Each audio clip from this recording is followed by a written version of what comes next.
Сайхан Монгол бичиг бүлгийн админ, боловсролын тэргүүний ажилтан Бадарчин Алтан цэцэг багшийн маань Монгол бичиг бүлгийн админ ганц өхийн цогт эрдэнэ буюу Монгол мазаалаад зориулан бичсэн Алтан багна Монгол бичиг минь хэмээх сайхан шүлгийг уншиж та бүгдийнхээ сумарт өргөн мэрье.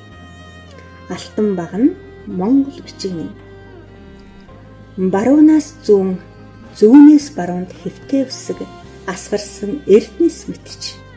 Байцын ороогоос харваж байгаан онох мэт ихцээрийн тусах Монгол үсэг минь.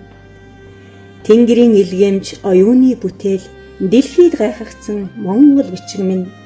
Далан хэлний уянга түмэн үгсийн дундаас наран эхэлж тусах тэргүүн бичиг минь.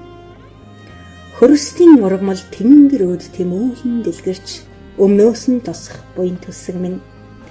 Хүмүүн заяатны албан дээр ихцээрэн буух ганхашгүй шидэд үсэг минь. Утгын чимэг зогс даялгууг төгс нэвтрүүлэгч Увдист Монгол бичиг минь. Ухаант Монгол түмний оюуны гэрчилгээ түүхт сайхан Монгол бичиг минь. Үзүүрийг нь зангидсан алтан утсанд хэлгсэн үнэт эрдэнэ мэд гэрэлт үсэг минь. Өнгийг нь олж донжийг нь таацуулсан эрдэнийн хэлхээ шиг чамин үсэг минь. Эрдэнэ сургаалын номлол судар бичгтэн өвлөгдөн үлдсэн Монгол бичиг минь. Илэн цөвгдээ минь хүсэл нэвчшин гайхамшигт Монгол бичиг минь. Эрхэс тэнгэрээс залрах эзний сунаж дэлгэгдэх шат мэт бишрэл төрүүлэх хүлээлт минь. Эзэн Чингисийн ихмэл зарилэг тэнийхэд босоогорон үзэгдэх адис хүртэх Монгол бичиг минь.